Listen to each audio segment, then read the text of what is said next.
kakrakan, nandito naman tayong muli. Kumusta kayong lahat dyan? Yung pag-aaralan natin ay yung mga simpleng chords lang muna.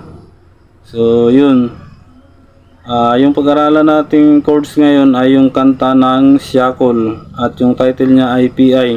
So yun, so dito na tayo sa kanyang verse. Yan, ang chords niya ay C, then E minor, yan, then F, G, balik sa C, then F, G, C, E minor, F, G, then C. Yun. Ito mga karakrakan, hanggang matatapos yung kanta ay parehas lang lahat yung kanyang chords. So yun lang ang ituturo natin. So dito tayo sa kanyang verse. So yun, dito tayo mag-umpisa sa may C. Yun, tutugtugin natin ng walang lyrics para masundan nyo lang.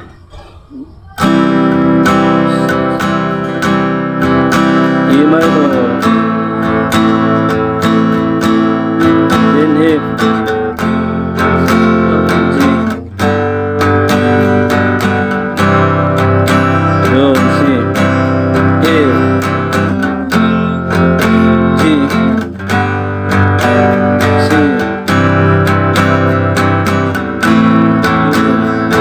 F,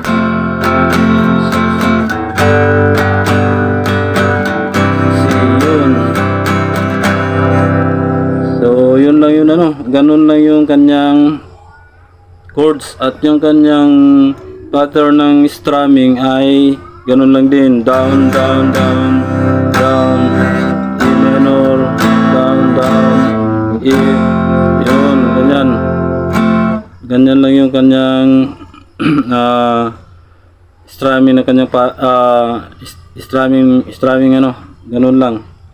Tapos dito sa second verse ay ganun pa rin yung chords sa una, tapos yung kanyang strumming ay ganun pa rin. So yun, yung last kanina na chords ay C, yun. Tapos mag-maintain ka lang, papasok ka na dun sa pangalawang verse. So yung ganito,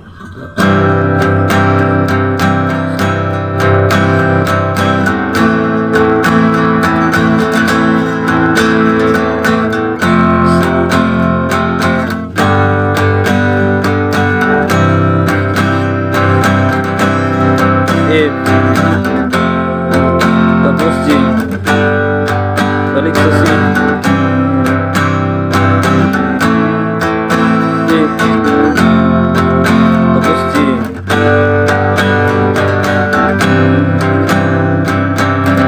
yun.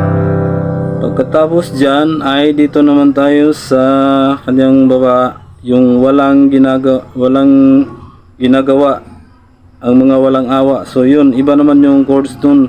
So dito tayo sa may last na chords, C. Yan. Tapos papasok ka na dun sa walang ginagawa, ang mga walang awa. So yun ay F naman ang chords niya. Then C, then F, G, F, balik sa C, yun, F, balik sa G, then C, yun. So tugtugin natin, dito tayo sa last na chords na sa may second verse.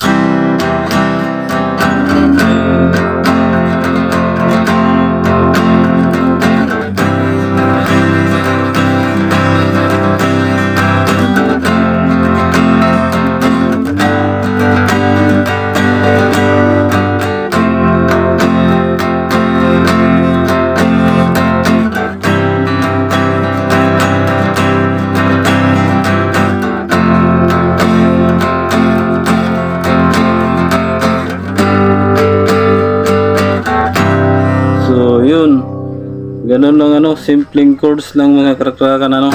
So yun lang yung pag-aaralan natin, yung mga simpleng chords lang para sa mga beginners, madali lang masundan ano, para masasanay lang yung kanilang mga daliri sa paglipat-lipat, yun ganyan, para madali lang makalipat yung ganyan.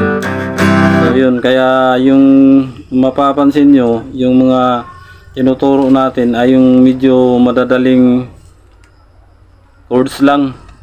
chords para masundan talaga sa mga baguhan na kagaya natin ano, para masasana yung mga daliri nila paglipat-lipat, yun.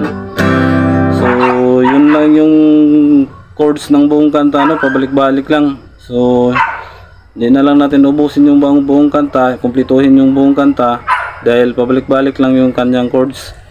So yun lang, sana may natutunan tayo mga kakrakan ano, sa sunod muli. So yun lang, maraming salamat at paki-subscribe na lang po sa aking YouTube channel at paki-like na lang po.